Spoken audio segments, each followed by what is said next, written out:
그 기껏 말하자면 임금을 올려놓고 그 사람들을 어떤 수단을 써든 간에 이제 내보내려고 자꾸 이제 하니까 네. 뭐 4, 5정년, 뭐 50세 정년 소리를 하는데 기껏 키워놓은 사람들을 저렇게 중간에 다 내보내는 게 얼마나 큰 낭비인데 네. 인력 낭비거든요. 기업 네. 입장에서는. 근데 또 그걸 또 하고 네. 또 하는 또 사정은 또 이해는 하겠고 보고 있으면 참 이게 병이 너무 깊어서 네, 그렇습니다. 참 안타깝더라고요. 네. 근데 이 문제가 지금도 사실 크게 해결이 안 된 채 오는 거죠. 그렇죠. 해결되기가 어려운 게 사실은 그게 노동자 개혁의 이중적 노동자 개혁의 문제인데 개혁이 어려운 것은 이제 그 현상의 이해관계를 가지고 있는 집단, 우리 그걸 내부자라고 네, 표현하는데 내부자의 저항 때문이죠. 음. 그리고 그냥 내부자를 저항하는 것이 아니고 내부자들하고 일종 이해관계 동맹을 구성하고 있는 그런 거죠. 정치적 집단. 네. 예를 들면 우리가 이제 뭐 영어법 이야기를 아까 제가 이야기를 했지만 이제 특히 이제 공공부문에서 연공급 임금의 직무급으로였던 네. 개혁 작업이 뭐 오래전부터 이제 과제가 되고 있는데 그걸 실천하지 못하고 있는 이제 주요한 이제 배경에는 역시 정당의 개입. 그러니까 선거 시기에 이제 정당과 노동조합 일종의 정책 연합을 그렇죠. 구성하고 그때 노동자 요구하는 게 그 직무급 정책의 이제 폐기 이걸 항상 이제 항목에 들어 있어요. 그 지난번 이번에 이제 얼마 전에 이제 이 총선했지 않습니까? 그 총선 전에 사실은 새로 이제 홍남기 총리께서 홍남기 이제 경제부총리께서 이제 취임할 때도 취임 석상에서 직무급으로 개혁하겠다라고 했는데 이게 선거를 앞두고 민주당에서 바람직하지 않다라는 신호를 보내게 되는 것이죠. 그렇게 되면 이제 기재부에서 이제 추진할 동력이 상실되는 것이죠. 저도 그전에도 이제 알고는 좀 있었는데 뭐냐면 우리나라의 정당이 그러니까 이거는 뭐 지금 국민의힘이라고 말하는 당이 됐든 민주당이 됐든 뭐 정의당이 뭐 당연히 그렇다고 치는데 사실은 알고 보면 노조를 엄청 의식을 해요. 근데 그거는 알고 있었는데 2016년에 더불어민주당 시절에 가서 보니까 총선 그때도 마찬가지 총선을 앞대 있지만 노조 눈치를 엄청 보는 겁니다. 근데 그럴 만한 것이 우리나라가 소위 말하면 저 정당이 그 로컬 조직, 지역 조직이 약하거든요. 그러니까 동원할 수 있는 조직으로 노조가 갖고 있는 힘이 굉장히 요긴한 거예요. 그렇죠. 그러니까 이 사람들 눈치를 엄청 보는 거더라고요. 제가 상상했던 것보다 훨씬 눈치를 보더라고요. 그런 것이 이제 말하자면 결합이 돼서 잘 안 바뀐다 뭐 그런 말씀이신 거죠. 근데 얘기가 처음 시작하자마자 갑자기 본론으로 그냥 벌써 들어가는데 조금 좀 호흡을 좀 늦춰서 전체적으로 보면 우리나라 노동 시장의 특성이라고 하면 어떤 것을 짚을 수 있나요? 뭐 많은 사람이 우선 동의하는 게 일단 비정규직 비율이 너무 높다. 비정규직 뭐 누구나 다 지적하는 사항인데 특히 뭐 그걸 가지고 노동시 이중 구조다 뭐 이렇게 이야기를 하는 것이고 뭐 그다음에 또 들 수 있는 것은 이제 뭐 이중 구조와도 관련돼 있지만 또 임금 불평등 현상, 임금 격차가 그렇죠. 대기업과 중소형세 기업 그리고 정규직과 비정규직 뭐 이런 격차가 상당히 이제 이 격차라는 게 다른 나라도 어느 정도 있게 마련인데 그렇죠. 우리나라가 유난히 심하다 그 말씀이신 10분위 배열로 보면 사실은 미국 다음으로 우리가 거의 뭐 OECD 주요 국가들 가운데 두 번째로 임금 불평등 정도가 높으니까요. 그런 문제들 들 수가 있고 그 다음에 이제 여성의 고용률이 낮은 것도 우리나라 노동시장 주요 특징이 되겠죠. 아직까지도 남성 생계 부양자 모델이 이제 개혁은 되고 있지만 좀 남아 있는 것 같고 아직까지도 기업 내에서도 이제 일가 가족의 조화를 위한 정책들이 충분히 구사되지 않고 있는 말하자면 육아휴식 또 이제 민간 부문에서는 거의 이제 눈치 때문에 못 쓰는 상황이니까요. 이런 현상 때문에 사실은 뭐 여성들이 가임기가 되면 뭐 회사를 그만두는 경우가 상당히 많죠. 뭐 이런 등등 때문에 여성 고용 이건 사실은 우리나라의 어떤 경영 효율성을 위해서 사실은 대단히 중요하게 개혁돼야 할 그런 어떤 사항이 되는 것이죠. 그리고 고용 역시 말하자면 네. 많은 사람들이 불안하잖아요. 자기가 그렇죠. 오래 못 고용의 있는다. 불안성, 네. 그렇죠. 그것도 이중구조에서 비롯되는 현상. 그렇죠. 그런 것들을 뭐 특징으로 좀 들을 수가 있을 것 같습니다. 근데 말씀만 들어보면은 굉장히 심각한 문제를 막 복합적으로 동시에 갖고 있는 셈이네요. 그렇죠. 아주 뭐 그래서 학술적으로는 사실은 뭐 내부자와 외부자 사이에 깊은 분절성이라는 용어를 쓰거든요. 영어로는 deep segmentation between inside and outside라는 쓰는데 뭐 거기에 해당한 대표적인 나라가 사실은 우리나라 뭐 근데 스페인 뭐 이런 또 프랑스, 이탈리아 이런 나라들이 대표적인 나라들이죠. 악성의 이중시장 구조를 가지고 있는 대표적인 나라들이죠. 일본 모델을 갖고 왔는데 도리어 일본보다 더 심한 건가요?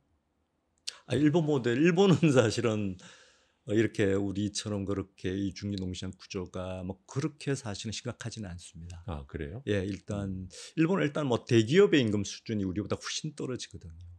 일단 일본이 이제 70년대가 되면 일본 노동조합이 사실은 60년부터 70년 정도의 이런 노동자 운동의 힘이 꺾여지게 되고 여러 가지 대표적인 파업에서 패배하게 되죠. 패배하게 되고 또 이제 직능급이 70년대부터 본격적으로 도입되게 되는데 그 직능급이 이제 이전에 이제 그 임금체계 인사들에 비해서는 노동자들을 굉장히 기업 내화시키는 그런 이전에 사실은 일본은 사실 50년대부터 직무급을 받아들이시잖아요. 어쨌건 미국의 영향, 미국의 사실 미 군정청의 영향도 있고 또 그 당시는 뭐 2차 세계대전에서 승리한 미국이 전 세계 표준이었으니까. 지금 말씀하시는 거는 그러니까 일본이 흔히들 생각하기에 연공급에 의한 평생 고용 체제로 알고 있는데 사실은 일본이 도리어 연공보다 직무급 또는 직능급에 훨씬 더 일찍 시작을 했다는 말씀이신 거네요. 그러니까 일본이 또 50년대 중반에 정기 승급 제도를 제도화해요. 그러면서 또 동시에 50년대 직무급 도입을 본격적으로 추진하게 됩니다. 일본 대표적인 여러 기업들이.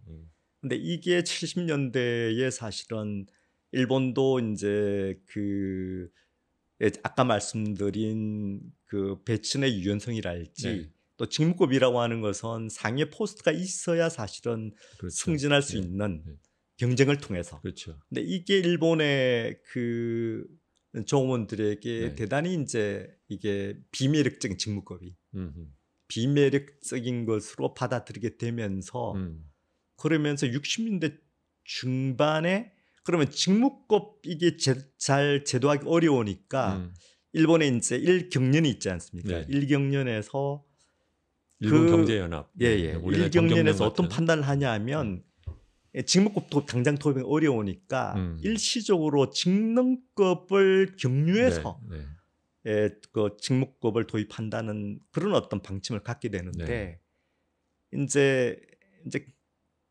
그래 직능급을 이제 도입을 하다 보니까 직능급이 상당히 일본의 기업에 잘 맞는 방식이었다는 사실이 이제 여러 기업들에서 확인되면서 그때부터는 이제 본격적으로 이제 직능급 도입을 하게 되죠. 선생님 여기서 잠깐 직능급이 무엇인지부터 좀 설명을 좀 해주세요. 직능급이라고 하는 그야말로 이제 직무 수행 능력을 등급화한 것이죠. 그거랑 직무급이랑은 어떻게? 직무급이라고 하는 것은 직무를 등급하는 하는 것이고. 일 기준이고 직능은 그 사람한테 속해 있는 능력 기준이다. 그렇죠. 직무라고 하는 것은 속직 우리가 속직급. 직업에 속한 일하는 것은 직무급이라고 하는 것은 특정한 직무를 수행하는 개인의 속성과는 아무런 상관이 없습니다.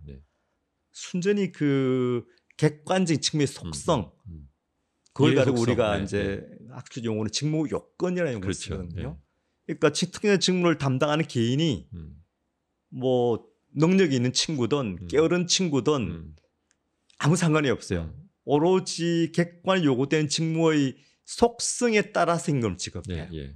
그런데 직능급이라고 하는 것은 객관의 속성이 아니고 그 개인의 능력, 직무수행 능력, 숙련, 뭐 이런 어떤 성실함 이 등등에 따라서 임금을 지급하니까 이게 완전히 다른 임금 체계죠. 그럼 그 직능은 어떻게 측정을 해요? 그건 회사에서 인사 고과를 통해 판단하는.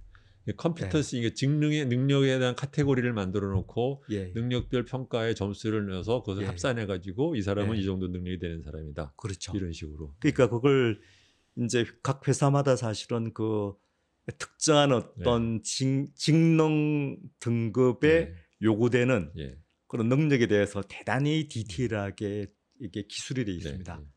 그래서 회사에서 평가해서 주로 이제 주로 상급자인 이제 현장 감독자나 상위 부장이 아마 논의를 해서 평가할 텐데 그거에 따라서 개인을 평가해서 등급화하는 것이죠. 등급화해서 적합하면 이제 저는 근데 일본의 직능급이 시도는 되었지만 썩 그렇게 성공적이지는 못하다라는 평가를 받고 있는 걸로 알았는데 그렇지 않은가 봐요. 맞습니다. 근데 직능급이 어떤 약점이 있냐면 연공화되기 쉬운 약점이 있습니다.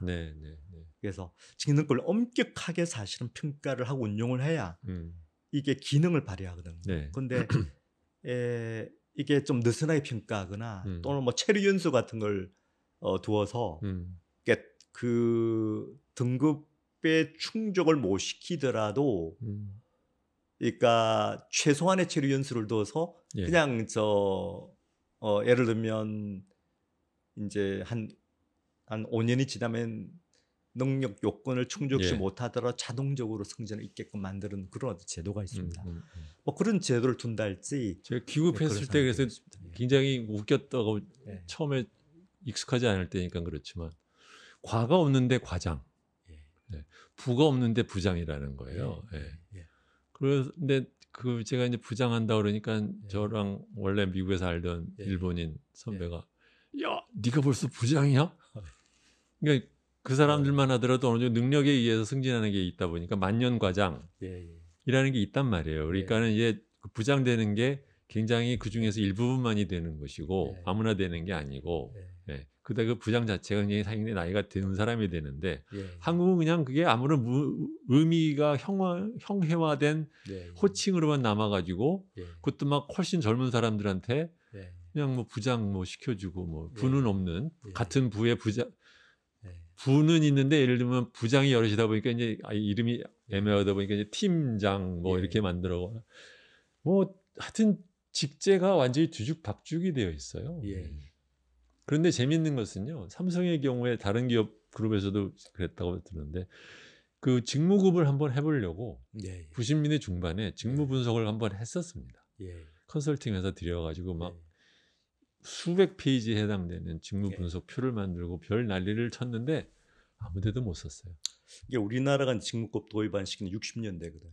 근데 60년대 도입된 중요한 배경은 이제 미국의 차관을 우리나라 그 당시 많은 차관이 좀 AD 차관이 많이 들어오지 않습니까? 그 AD 차관의 조건이 직무급 실시를 조건으로 차관에 지급한다 이게 돼 있어요. 예를 들면 한전, 유공 등등 대기업들이 그 당시 많이 직무급을 도입합니다. 그런데 그게 시지를 하다가 거의 대부분 우리나라도 실패하게 되죠. 문화적으로 우리나라 사람한테 약간 좀 잘 안 맞는 측면이 좀 있는 것 같습니다. 잘 안 맞는 게 아니라 굉장히 안 맞아요. 이게 가장 큰 게 뭐냐면 우리나라 사람은 첫 번째로는 너 나이 얼마야? 라고 이제 묻어가는 게 있고 맞습니다.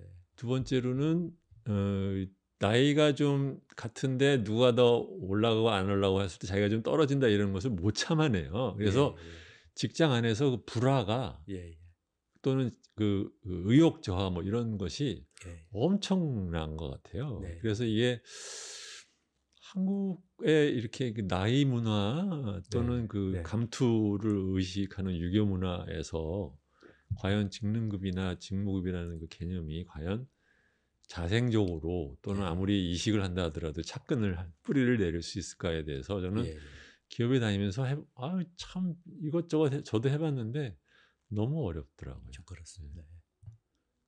자기가 갖고 있는 어떤 사회적인 가치 인정을 직급으로 다 따지니까 나이와 직급으로 따지는 문화가 강하니까. 근데 이제 원래 아까로 돌아가시면 이제 그래서 우리나라의 노동시장의 특징이 고용은 불안정하고 노동시장의 정규직, 비정규직, 임금차와 고용 안정성에 엄청 차이가 나고 여성들의 차별이 강하고 이렇게 됐다는 거잖아요. 그런데 그러면 그 이중 그러니까 이중 구조 또는 뭐 분절 또 이런 뭐 디플리 세그멘트라고 이제 말씀하셨는데 이런 현상이 일어난 이유는 어디에 있다고 보시나요, 학자들은? 일단 뭐